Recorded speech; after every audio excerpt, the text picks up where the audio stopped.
있는 자, 곧 예루살렘 안에 생존한 자 중 기록된 모든 사람은 거룩하다 칭함을 얻으리니 이는 주께서 심판하는 영과 소멸하는 영으로 시온의 딸들의 더러움을 씻기시며 예루살렘의 피를 그 중에서 청결하게 하실 때가 됨이라. 여호와께서 거하시는 온 시온 산과 모든 지폐 위에 낮이면 구름과 연기, 밤이면 하염의 빛을 만드시고 그 모든 영광 위에 덮개를 두시며 또 초막이 있어서 낮에는 더위를 피하는 그늘을 지으며 또 풍우를 피하여 숨는 곳이 되리라. 우리 다시 한번 기도합니다. 하나님 감사합니다. 오늘도 주중에 저희들에게 예배를 허락해 주셔서 또 주님 앞에 나와 주의 말씀을 듣게 하시니 감사합니다. 저희들 말씀을 듣고 배우는데 힘쓰게 하셔서 그 말씀이 우리의 생명이 되며 세상 사람들과는 다른 생명을 가지고 살 수 있는 그런 주님으로부터 나오는 그런 생명이 될 수 있도록 도와주시기 원합니다. 좋은 감 주시고 또 말씀이 살길 바라며 예수님 이름으로 기도 올렵나이다. 아멘. 예, 우리 지금 이사야 제2강인데요. 오늘 본문에 이사야 4장 2절에서 6절 보면은 2절에서 그날이라고 나옵니다. 그날. 이 그날은 1차적으로 유다 및 예루살렘을 불로 태우며 정결하게 하는 날입니다. 우리가 이사야를 읽을 때 항상 이 이사야서의 대상은 유다와 예루살렘이라는 사실을 잊어서는 안 됩니다. 이 그날은 1차적으로 유다 및 예루살렘을 불로 태우며 정결하게 하는 날입니다. 일단은 아수르 제국을 사용하여 유다와 예루살렘을 심판하여 정결하게 하실 것이고 히스기야 왕 때가 되겠죠. 또다시 더러워진 유다와 예루살렘을 그 이후에는 바벨론 제국을 사용하여 심판하시고 정결하게 하실 것입니다. 이것은 구약 시대에 가장 하나님께서 크게 주의 백성을 연단하시고 또 심판하시는 내용이 되겠습니다. 그래서 이 바벨론 제국을 사용하여 심판하시고 정결하는 내용이 그날에 들어갑니다. 하나님께서 자기 백성을 심판하고 정결하게 하실 때는 언제나 남은 자가 생겨납니다. 계시록에서는 그들을 14만 4천이라고 부릅니다. 그들은 심판과 불을 지나서 살아남은 자들로서 정결하며 그리고 거룩한 자들입니다. 어쩌면 순교로 신앙과 충성의 정절을 지키는 자들일 수도 있습니다. 아무튼 그들은 심판 이후에 하나님의 위로와 자비와 보호하심과 풍성하심을 한없이 맛보게 됩니다. 그 이유는 하나님께서 친히 그들의 피난처가 되어주사 보호하시며 공급하시기 때문입니다. 구약의 유다와 예루살렘을 배경으로 하여 볼 때는 그날은 메시아의 시대로 이끄는 날이 될 것입니다. 하나님께서 이들을 심판하시고 남은 자 중에 남은 자 메시아로 인하여 새로운 시대를 여는 것이 되는 것이, 하지만 메시아 시대를 살아가는 우리에게 있어서는 그날은 메시아 시대의 완성을 이루기 위한 심판과 정결의 날이 될 것입니다. 그날은 우리 앞에 있습니다. 전 세계적으로 부패한 교회를 향하여 주께서는 세계의 열방을 사용하여 하나님의 교회를 심판하실 것인데, 음녀 바벨론 및 그를 타고 있는 적그리스도에 의한 심판과 정결의 날이 될 것입니다. 그러나 참 교회는 살아남게 되고 주 하나님은 적그리스도와 세상 나라들을 멸하심으로 온 세상 나라들이 그리스도의 나라가 되어 새하늘과 새 땅으로 들어가게 될 것입니다. 그 하늘과 그 땅에서는 하나님께서 영원토록 피난처가 되어주시고 영원히 새롭고 풍성한 것들로 공급하시며 보호하실 것입니다. 그렇다면 우리는 하나님의 그날이 임하기 전에 주의 백성의 부패를 보게 됩니다. 바로 그 부패 때문에 하나님께서는 정결하게 하시는 심판 또는 징계를 내리실 수밖에 없는 것이, 지난번에 우리는 여호와의 성전이 서는 시온산을 궁구해 보았습니다. 그 산은 유다와 예루살렘과 관련된 산으로서 마릴에 있을 산입니다. 이 마릴에 성전이 있는 그 산이 온 세상 나라들과 모든 산들 위에 서면 열방으로부터 주의 백성이 다 그리로 모여들 것입니다. 이는 복음으로 인해 온 세상 나라들로부터 택함받은 주의 백성들이 시온산 곧 그리스도의 나라로 들어오는 것을 의미합니다.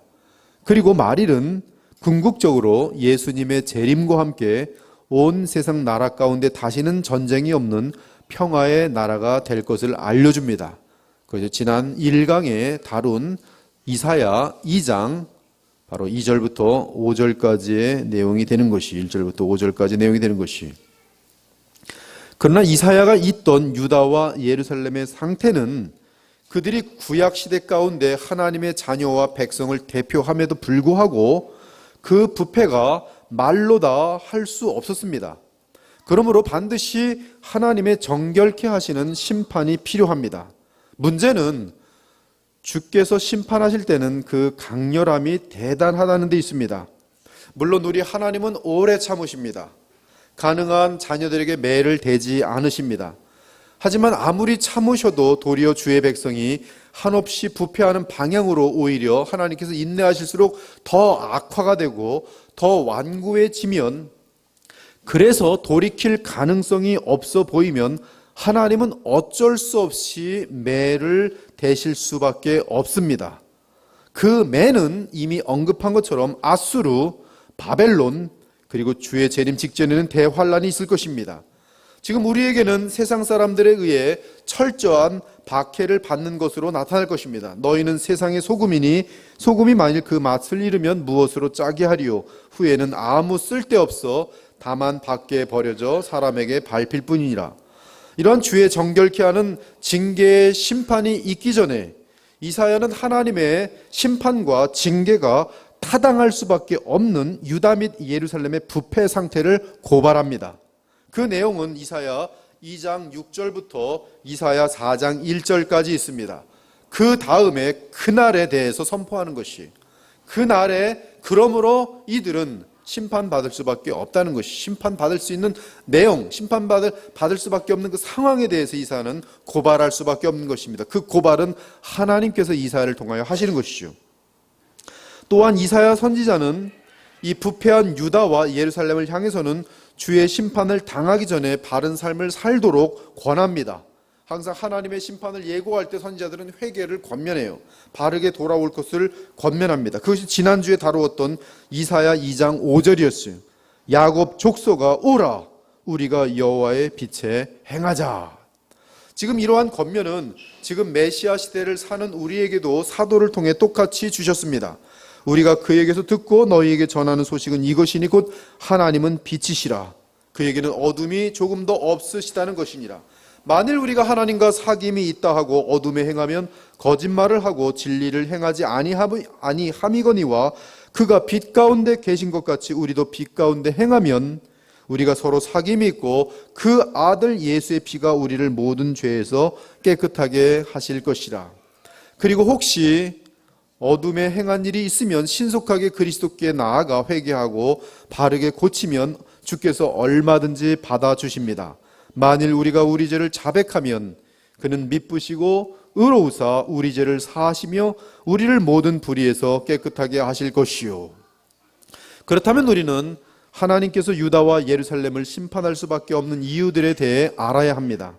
그리고 그러한 요소들이 우리에게 있지 않도록 말씀의 빛으로 비추어 찾아내서 제거해야 합니다. 그래야 주의 징계를 받지 않게 될 것입니다. 물론 자원하는 마음으로 주의 복음과 나라를 위해 고난을 받을 수는 있습니다. 그러나 그러한 고난은 오직 우리의 영원한 영광이 될 뿐입니다. 부당하게 고난을 받아도 하나님을 생각함으로 슬픔을 참으면 이는 아름다운 것이라. 그러나 죄가 있어 매를 맞고 참면 무슨 칭찬이 있으리요.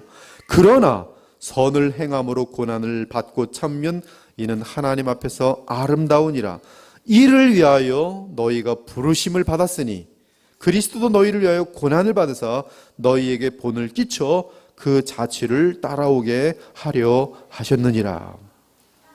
이제 이사야 2장부터 4장 1절까지 보면서 하나님께서 못마땅하게 여기시는 부분들을 나열해 보도록 하겠습니다. 이 부분들이 많아지고 강력해지면 하나님의 교회 및 백성들은 주 앞에서 버림받을 수밖에 없으며 또한 멸망받을 수밖에 없습니다.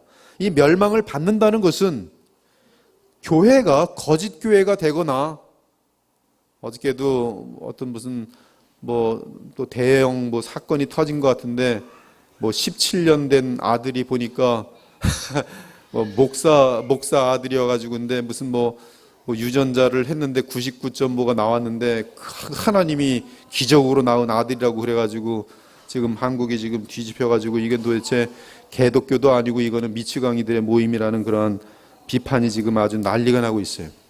근데 거기 성도들은 흔들리지 않고 우리 목사님을 통해서 기적이 나타났다고 그걸 완전히 가장 세상에서도 벌어지지 않는 죄악들을 합리화시키는 그런 무지한 모습들이 지금 진행될 때 그게 바로 버림받은 교회죠. 가짜 교회입니다. 멸망을 받는다는 것은 교회가 거짓 교회가 되거나 또는 참된 신자가 전혀 없는 배교의 교회가 된다는 뜻입니다. 멸망 그러면 우리는 항상 경제적으로 가난하게 되고 무슨 직장을 잘리고 이런 거로만 생각하는데 그거는 하나님 앞에서 멸망이 아닙니다. 멸망은 영생을 잃는 거예요. 하나님의 백성이 사라지는 것입니다. 소돔과 고모라의 의인 10명만 있으면 하나님은 그 땅을 심판치 않습니다. 물론 교회 그 자체가 사라지는 것도 멸망입니다. 이러한 관점에서 보면 지금 유럽은 멸망한 거예요. 얼마나 많은 교회들이 있었습니까? 그러나 지금 교회는 관광지. 미국도 저는 20년 있다 왔는데 참 대단히 좋은 나라였습니다. 그러나 지금 멸망을 향하여 가고 있어요. 여전히 경제적으로 강국입니다. 여전히 세상을 통치하고 있습니다. 그러나 참된 크리스찬들이 찾아보기 힘들어지고 있어요. 미국 내에서 동성 연애를 지지하는 교단은 50%를 넘어갑니다. 그들은 목사들이 모여가지고 동성연애는 죄가 아니요 거수로서 반 넘어가면서 그 전까지는 죄였는데 이 총회를 거치면서 죄가 아닌 거로 싹 바뀌는 거예요. 그리고 동성연애자들도 성찬에 들어올 수 있고 목사가 될 수 있고 설교할 수 있고 그들은 무슨 설교를 하겠습니까? 동성연애는 죄가 아닙니다 설교하겠죠. 교회가 아닙니다. 그거는 배교의 교회는 하나님 보실 때 교회가 아니에요. 그것이 하나님의 심판입니다. 한국을 향한 하나님의 심판은 참된 교회들이 사라지는 것이, 교회라는 간판을 갖고 있어도 복음이 선포되지 않는 교회가 점점 많아지는 것입니다. 오히려 그 교회들은 배교의 교회로서 하나가 되면서 복음을 전하는 교회들을 핍박하게 되어 있습니다. 그리고 적그리스도와 하나가 되게 되어 있어요. 이사야 2장 6절부터 9절을 보면 하나님께서 예루살렘과 유다를 버리시며 진노하시는 이유를 알려줍니다. 첫째, 그들이 동방 풍속이 가득하여 졌기 때문이라고 말합니다. 동방 풍속은 철저한 세상 풍속으로서 그 기원은 마귀입니다. 음란과 우상과 쾌락과 접신과 인간을 높이는 풍속들이, 그때 너희는 그 가운데서 행하여 이 세상 풍조를 따르고 공중의 권세 잡은 자를 따랐으니 곧 지금 불순종의 아들들 가운데서 역사하는 영이라. 둘째, 블레셋 사람들처럼 점을 치는 것입니다. 이것은 접신을 의미합니다. 무당을 만나는 것이에요. 역술인을 가까이 하는 것입니다. 신사도 운동, 접신 현상들입니다. 신두교에서 나타난 현상들이 교회에서 성령의 이름으로 교회에서 그대로 나타나고 있어요. 불교에서 나타나는 방언의 현상들이 교회에서도 그대로 나타나고 있어요. 그것을 성령의 이름으로 다 둔갑시키고 있습니다. 블레셋 사람들처럼 점을 치는 것이에요. 제가 우리 동준 형제님도 아는데 무당으로 20년 있었던 사람을, 그분이 저를 찾아왔어요. 부활이라는 책을 읽고서 도대체 어떻게 이런 글이 나왔는지 궁금하다고, 누가 썼는지 보고 싶다고 해서 찾아왔어요. 찾아와서 한 3번 정도 교제를 했는데 그분이 하시는 말이, 지금도 초청하면 올 겁니다. 연락처가 제가 갖고 있으니까. 무당 한 20년이 넘은 분이에요.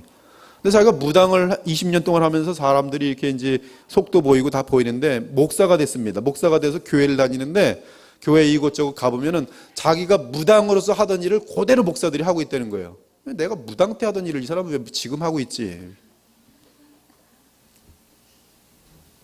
접신하는 거예요, 접신. 유다와 예루살렘이 블레셋 사람들처럼 점을 치는 거예요. 얼마 전에 한 7, 8개월쯤 됐을까요? 어떤 청년분이 상담을 하러 왔어요. 상담을 하러 왔는데 계속적으로 역술인을 만나면서 그 사람이 얘기한 것과 제가 얘기하는 것을 비교하면서 누구를 믿어야 되는지 왔다 갔다 하는 거예요. 자기 인생길에서 어디로 가야 되는지. 근데 교회는 잘 다니고 있어요.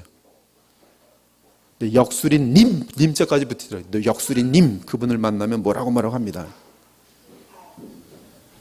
큰 교회 잘 다니고 있어요. 청년부에. 셋째는 이방인과 더불어 언약하는 것입니다. 가장 흔한 것은 결혼이 있습니다. 과거에는 교인들이 불신자와 결혼하는 것이 굉장히 쉽지 않았어요. 그러나 지금은 이제는 터놓고 결혼하지요. 불신자랑 결혼하는 게 뭐가 문제가 되는가? 성경에 금하는 것을 그냥 타당히 여긴다는 것이죠. 불신자들과 결혼하는 것이며 믿지 않는 자와 언약을 맺고 동업하는 것을 의미합니다. 이방인과 더불어 언약하는 것이 뭐가 있겠어요, 도대체? 결혼 외에.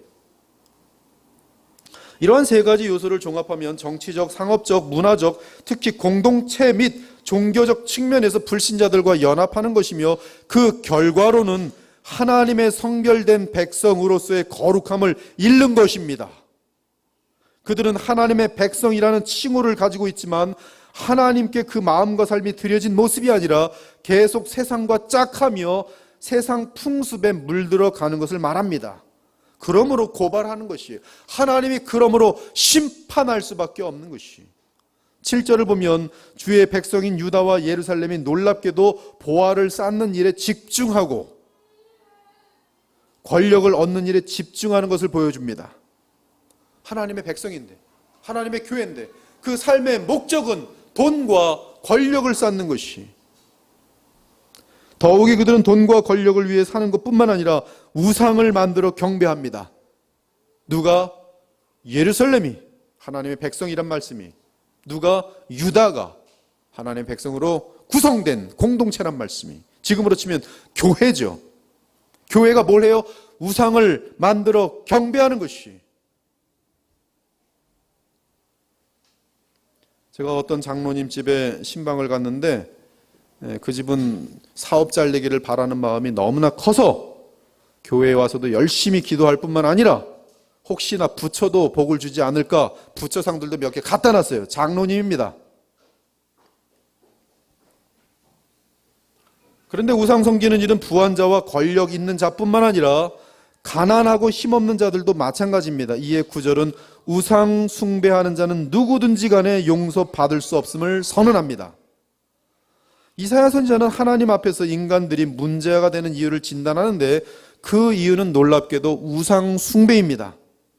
그리고 인간의 우상 숭배는 다른 곳이 아닌 교만에서 나옵니다.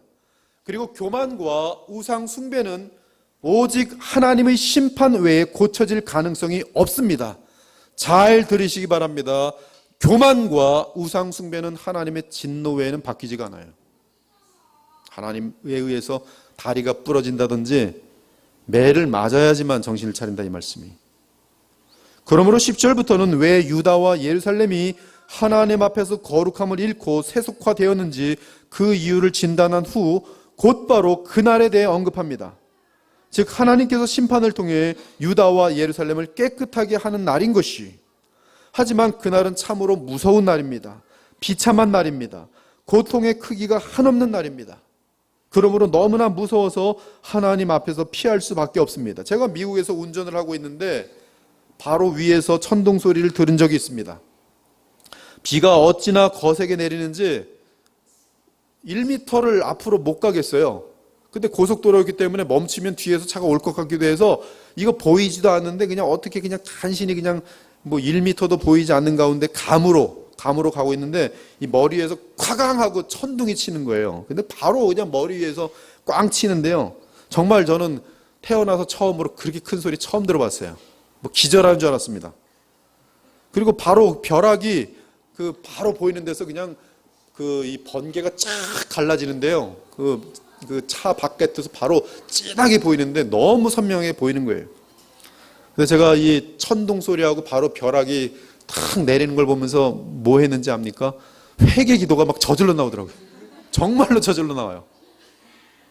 경험해 보십시오. 주여, 제가 죽을 죄를 졌습니다. 갑자기 막 회개 기도가 막 나오는데, 이 여호와의 진노의 날에는 사람들이 너무나 두려워서 바위 구멍 속에 몸을 피할 것이며 또한 그 얼굴을 꽝처럼 땅 속에 묻으려 할 것입니다.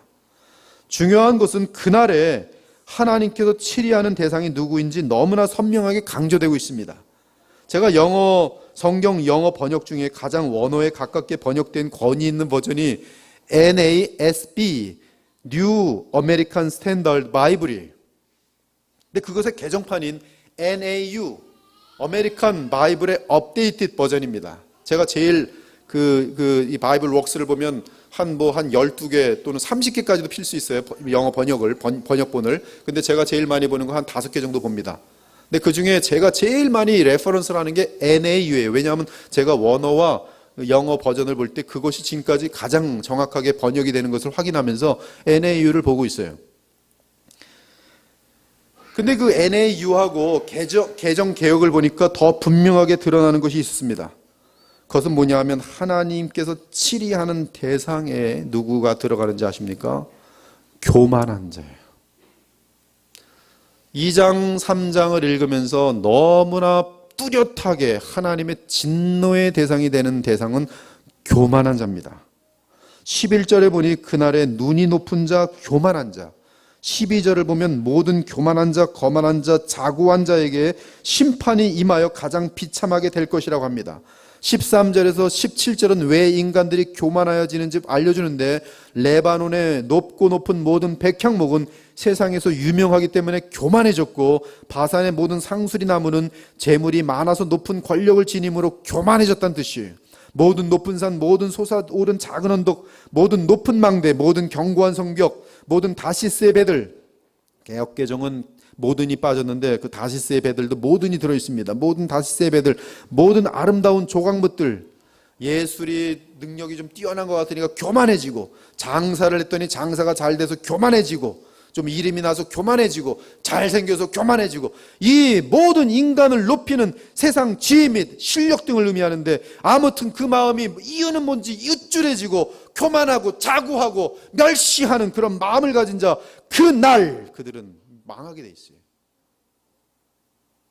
그날의 모든 교만과 거만과 우쭐함은 비참과 멸망에 처하게 될 것입니다. 17절, 그날에 자고한 자는 굴복되며 교만한 자는 낮아지고 여호와께서 홀로 높임을 받으실 것이며 우상들은 온전히 없어질 것이며 사람들이 암혈과 토굴로 들어가서 여호와께서 땅을 진동시키려고 일어나실 때에 그의 위엄과 그 광대하심의 영광을 피할 것이라.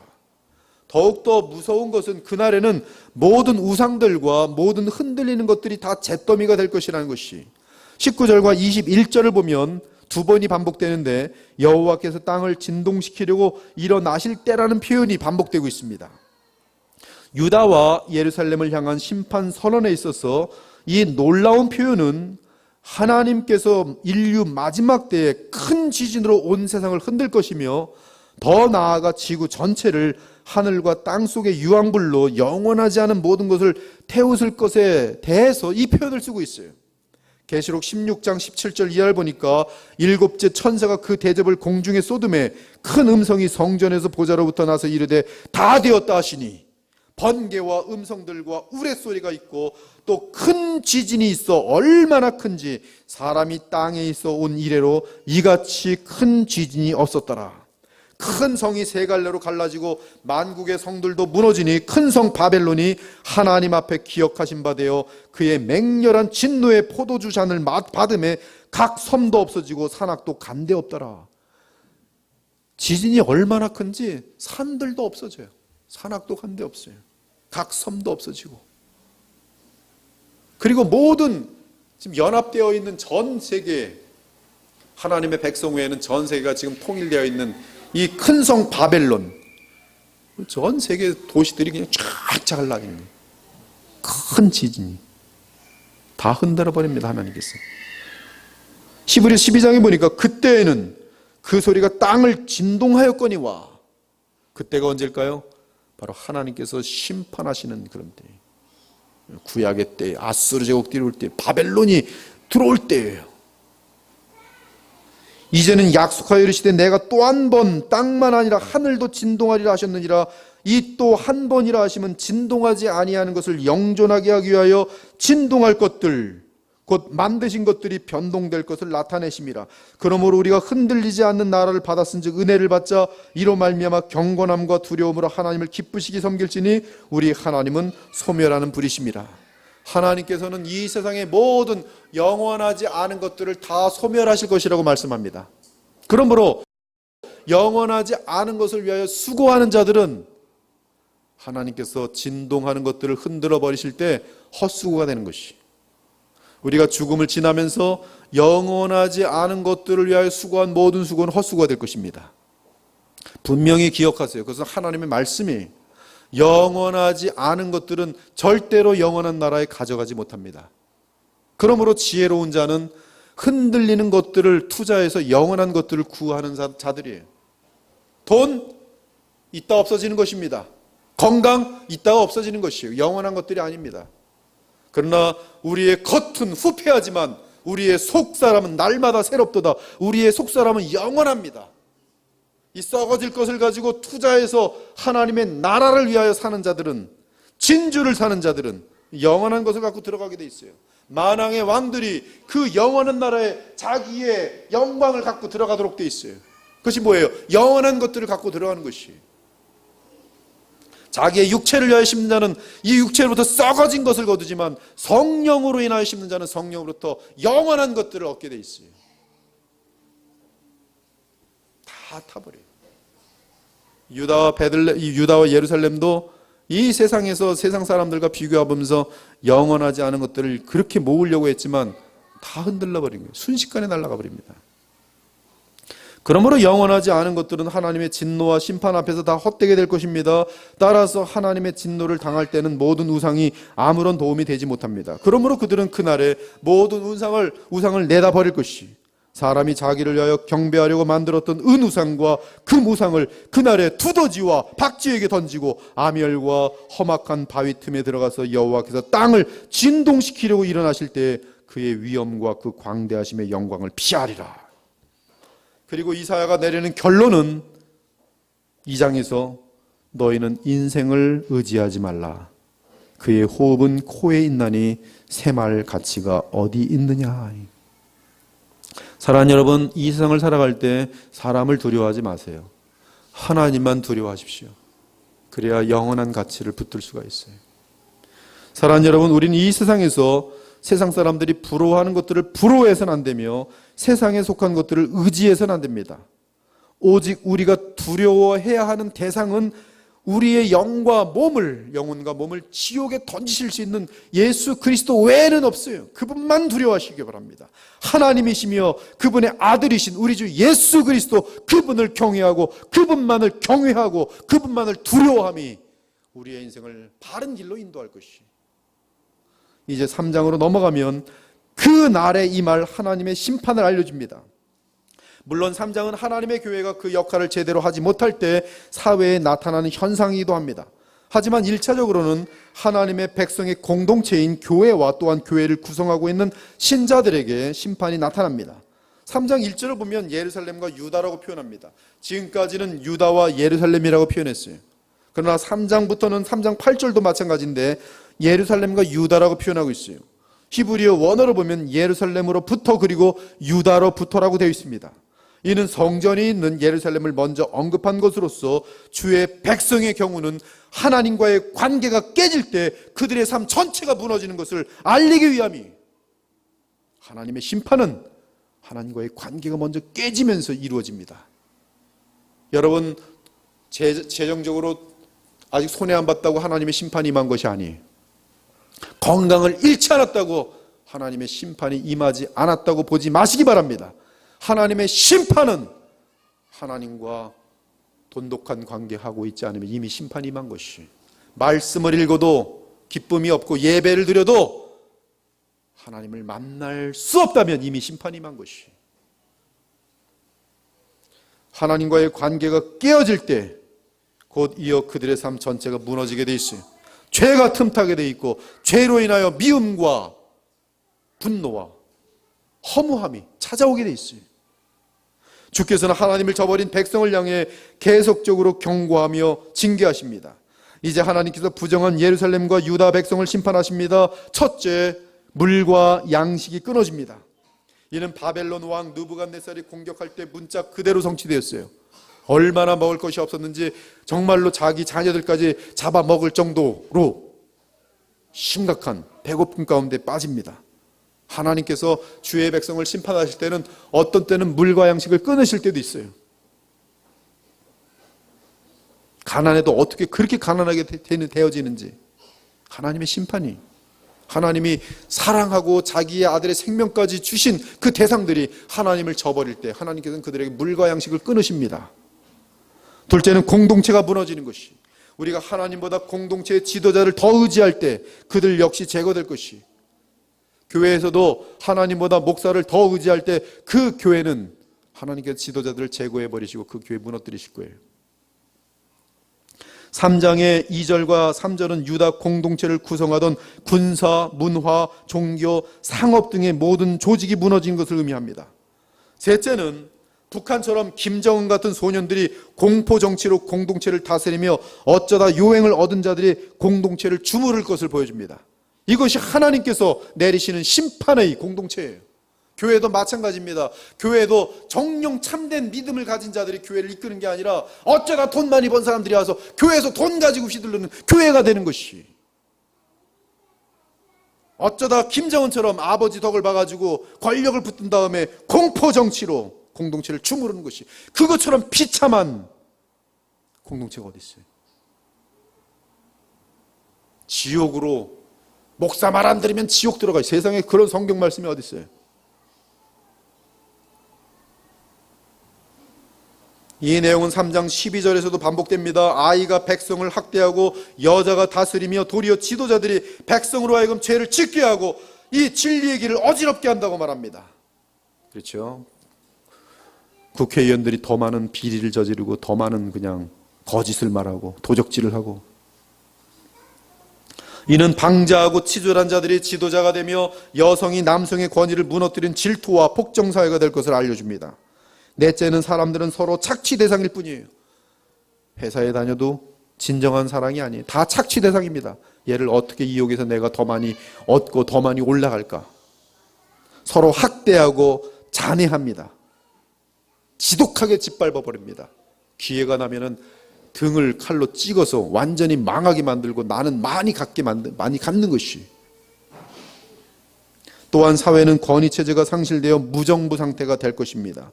이때는 힘센 10대들이 늙은이들을 때리며 발로 차며 부려먹을 것이, 그래서 비천하고 무지하고 버릇없는 자들이 그나마 점잖고 경험 있는 존귀한 자들을 향해 교만하게 행동할 것입니다. 이것이 지금 하나님께서 죄로 가득 찬 유다와 예루살렘을 향하여 내버려 두실 때에 전개되어지는 사회 모습이, 전개되어지는 교회 모습이란 말씀이에요.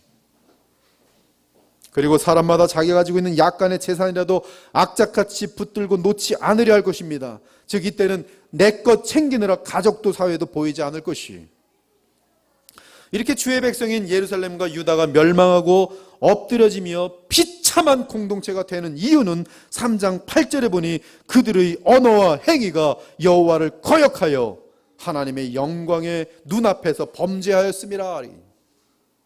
주께서 보시기에 그들의 말과 행위가 참으로 견딜 수 없을 정도로 가증하였다는 말씀이, 유다 및 예루살렘의 거민들이 얼마나 부패했던지 9절을 보면 그들은 죄악을 부끄러워 아니하고 도리어 떳떳하게 드러냈다고 말합니다. 따라서 소돔 같은 성이 되었어요. 제가 오늘 말씀을 준비하면서 페북에도 올렸습니다. 소돔 같은 도시. 한 사회가 부패를 향하여 달려가다가 어디까지 가는가? 소돔 같은 도시가 돼요. 소돔 같은 도시는 다른 것이 아니라 하나님이 죄라 하는 것을 죄가 아니다라고 말하는 거예요.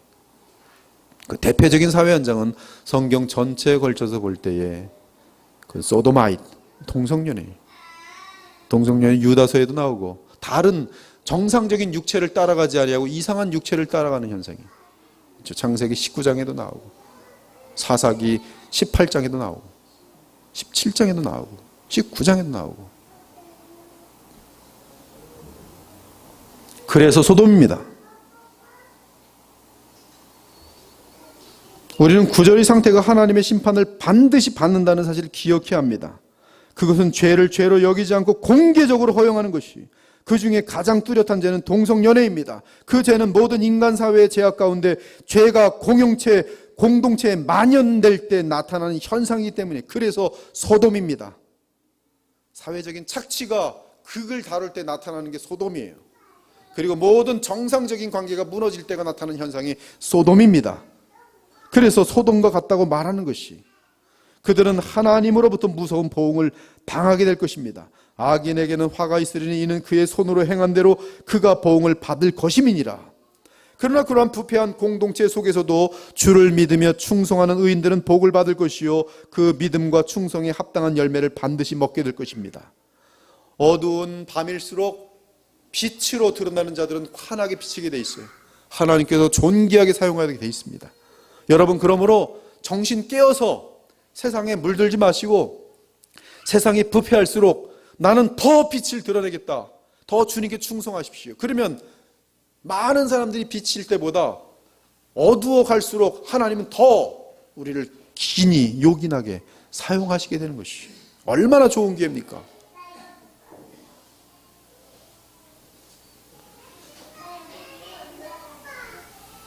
그런데 이들이 바로 이사야 전반에 걸쳐 나타나는 구루토기, 곧 남은 자들이, 이 남은 자들은 유다와 예루살렘을 향하여 하나님의 심판이 있을 때도 회개하는 마음으로 주님만을 바라보면서 주여 저들을 긍휼히 여기시옵소서, 주님 저들에게 주의 영을 부어주시옵소서, 눈물로 기도하면서 계속 깨어있는 자들이, 남은 자들이, 의인에게 복이 있으리라, 그들은 그들의 행위의 열매를 먹을 것이라.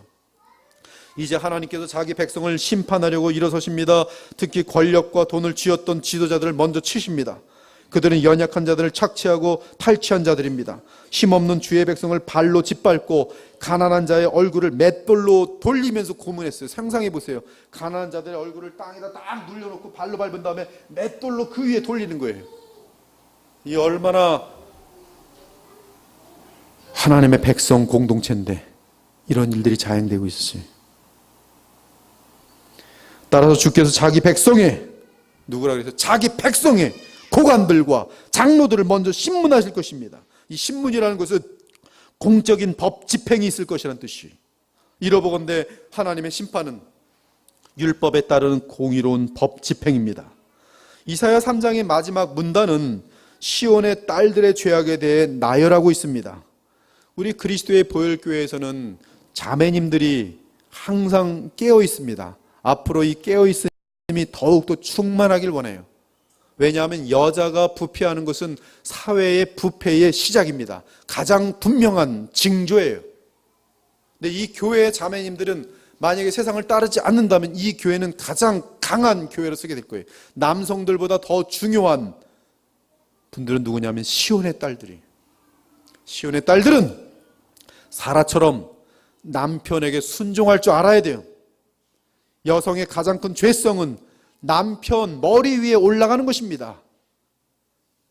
죄가 카인을 다스린 것처럼 여성을 다스리는 것은 남자 위에서 그를 주관하려 하는 것이에요.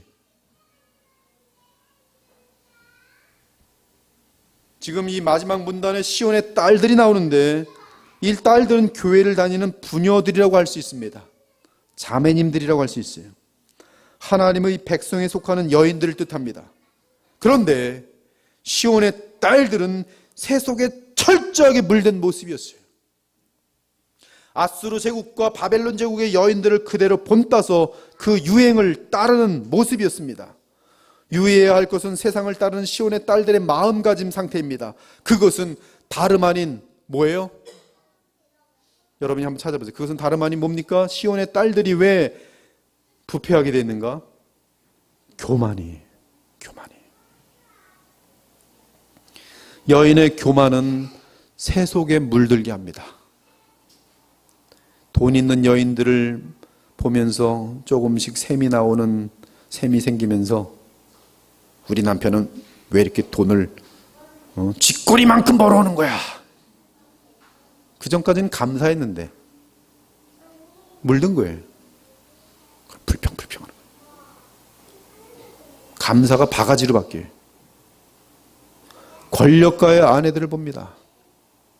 유명 인사들의 아내를 부러워하면서 그들을 흉내내면서 유행을 따른 가운데 세속화되면서 그 특징이 교만이, 반지를 끼고 나보다 값싼 반지를 끼고 있는 여자들 앞에서는 이렇게 반지를 들고 다니게 교만한 거예요. 나보다 비싼 반지를 끼고 있으면 감추고 있는 거예요. 옷도 마찬가지고 머리도 마찬가지예요. 저 여자 파마를 20만 원짜리 했대. 나는 3만 원짜리 했는데 머리 얘기는 절대 안 꺼내는 거예요. 그러나 내가 20만 원짜리를 할 수 있었어요. 그러면 머리 얘기만 합니다. 머리가 어쩌고 저쩌고. 교만이. 하지만 교만한 시온의 딸을 주 하나님께서는 가장 비참하게 만들어 놓으실 것이, 시온의 여자들은 교만하다. 그들은 목을 꼿꼿이 세우고 다니며 흘기는 눈으로 쳐다본다. 전잔 빼며 걷기도 하고 발목에서 소리를 내며 다니기도 한다. 그러므로 주께서 시온 여자들의 정수리에 딱지가 생기게 하시며 여호와께서 그들의 하체를 들춰내실 것이다.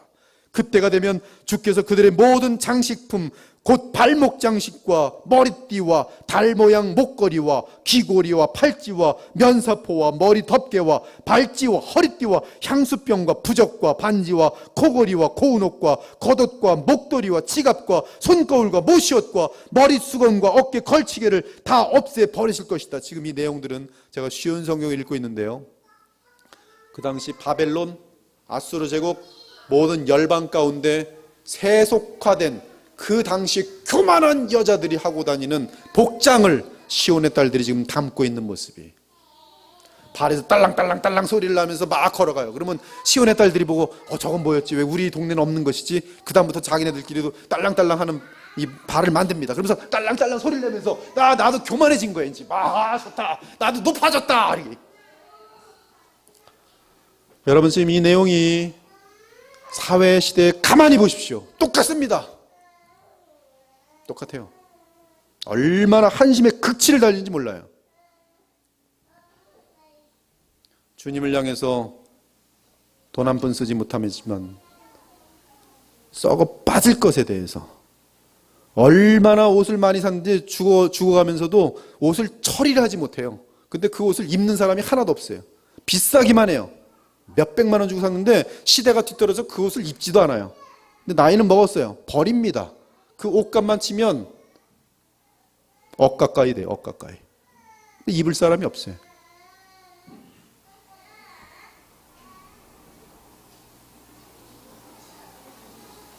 그들은 향수 냄새 대신 썩은 냄새를 풍길 것이며 허리띠 대신 밧줄에 묶일 것이다. 곱게 장식한 머리카락은 대머리가 될 것이고 화려한 옷 대신 거친 상복을 입게 될 것이다. 고운 얼굴에는 불에 탄 흔적이 가득할 것이다. 얼마나 얼굴을 뜯어 고치는지, 14살짜리 모습하고 지금의 모습하고 과거에는 못생겼는데 지금은 세계 최고의 미녀가 되어 있어요.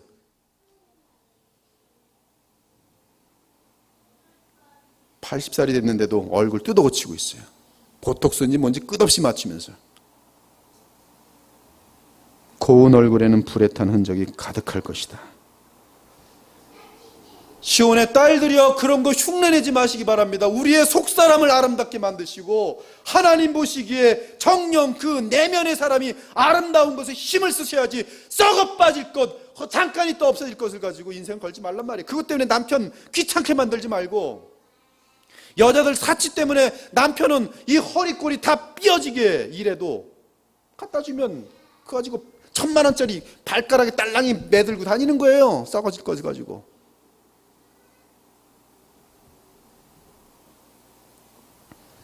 너희 장정들은 칼에 맞아 죽을 것이며 너희 용사들은 전쟁으로 죽을 것이다.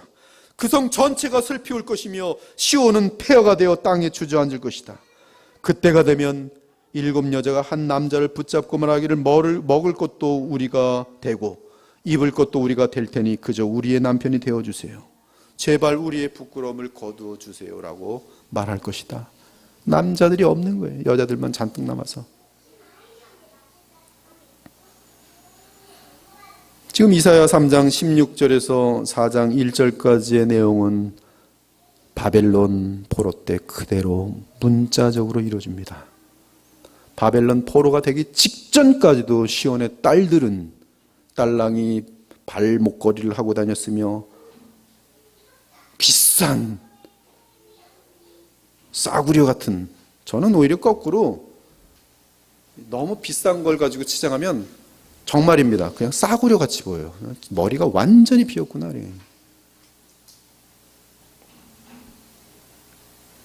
이러한 모습이 거룩함을 위해 부름받은 주의 백성들의 모습이었다는 것이. 그러니 심판을 해야만 하는 우리 주 하나님의 마음이 얼마나 괴롭고 힘드시겠어요. 우린 지금까지 들은 내용을 기억하면서 그러한 자리나 그러한 삶의 방향을 버려야 할 것입니다. 그 대신 주의 부름에 따라 주께서 원하시는 자리에서 각자에게 주신 하나님의 백성으로서의 정체성을 유지하고 그곳에서 하나님께서 주신 사명을 감당해야 할 것이, 가장 중요한 주의 백성의 사명은 거룩함이에요. 절대로 놓치지 마십시오. 왜 교회가 거룩을 외치지 않는지 도무지 이해가 가지 않습니다. 하나님께서 이 주의 백성들을 자기의 피로 사신 이유는 거룩함이라는 것은 거룩 이게 거룩이 아닙니다. 그것은 오히려 복음에 반대되는 금욕주의적인 것이고, 디모데서 4장 보면은 오히려 마귀의 가르침이, 거룩이라는 것은 죄를 하나님이 명하지 않은 타락하고 부패한 간교한 것들을 내게서 버리는 것이, 죄로부터 자유로운 게 거룩입니다. 아름다운 것이.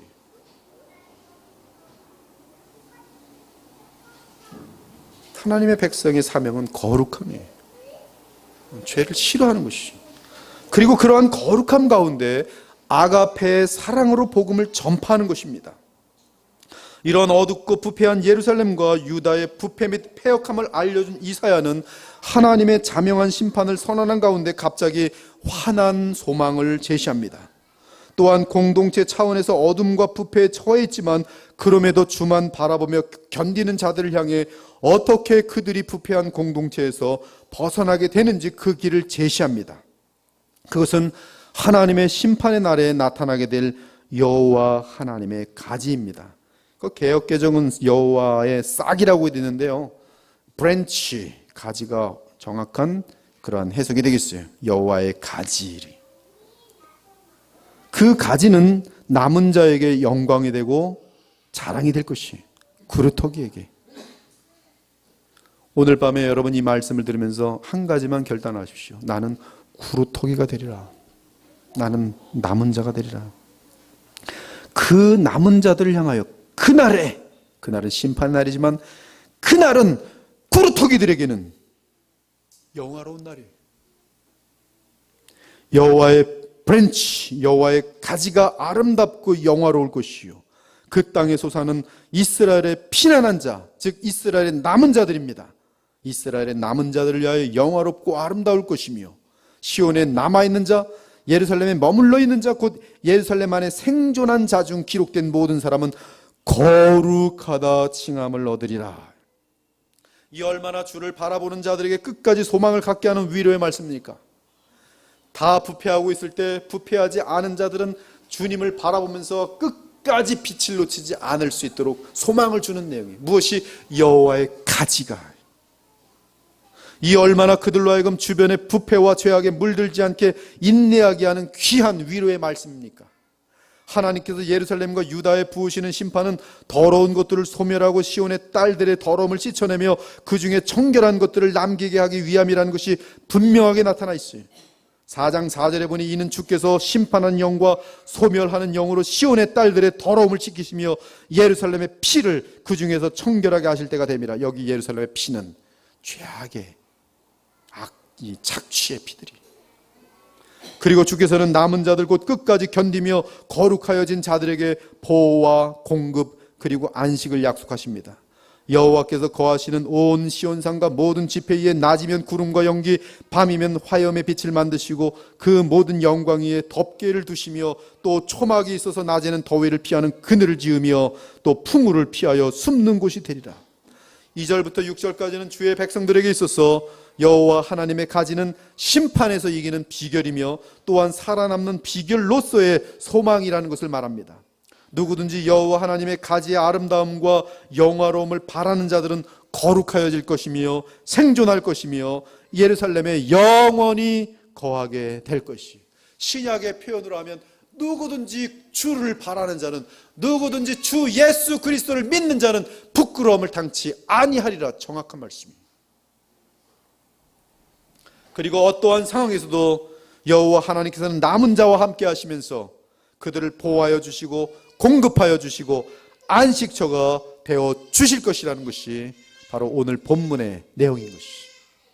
이 내용은 1차적으로 아수르 제국, 그 다음은 바벨론 제국, 그리고 지금 우리에게는 불신자들의 주변 세력 및 궁극적으로는 7년 대환란과 연결됩니다. 그러나 누구든지 어떠한 상태에서든지 그리스도 예수님을 바라보며 하나님을 의지하는 자들에게는 똑같은 역사가 나타날 것이, 즉 거룩하다 칭함을 받게 될 것이며 주께서 온 세상으로부터 자기 백성을 부르실 때 온전히 쓰임받는 도구들이 될 것이, 여호와의 가지 안에서 주 하나님께서는 주의 약속을 온전히 믿는 자기 백성들을 지키실 것입니다.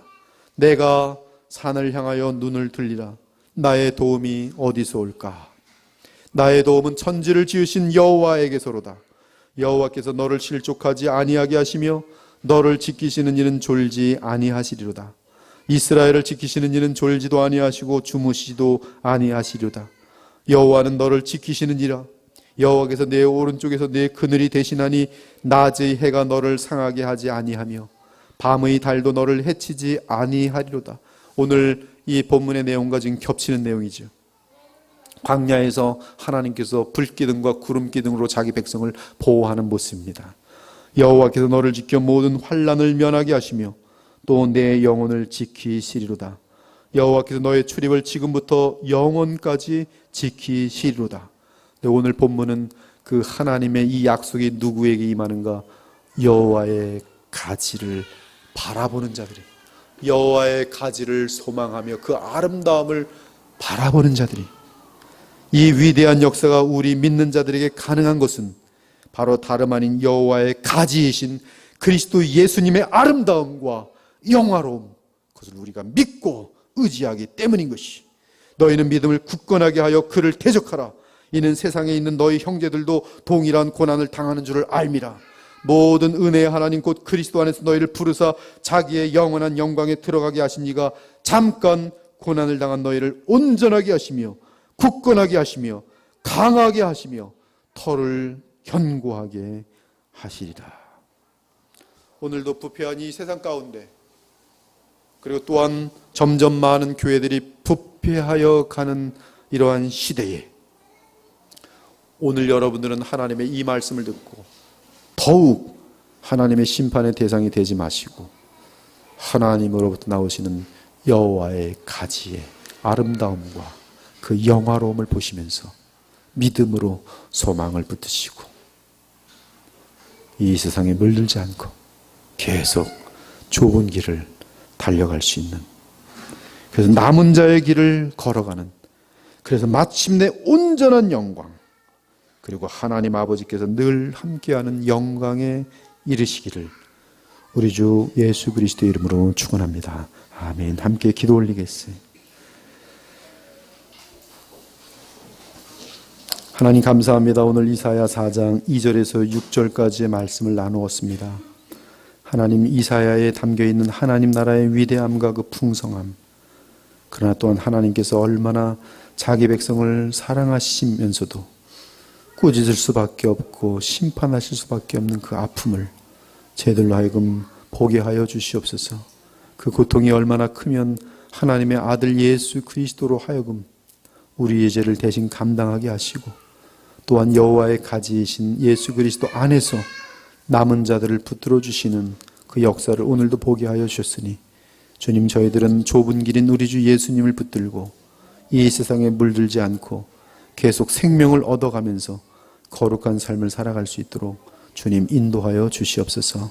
우리 그리스도의 보혈교회가 이 시대에 참으로 하나님 말씀대로 살아가는 교회가 되어서 어두운 이 시대에 큰 진리의 빛을 나타내는 정말 복된 교회가 되게 하여 주시옵소서. 감사드리며 살아계신 우리 주 예수 그리스도의 이름으로 기도 올리옵나이다. 아멘. 이 시간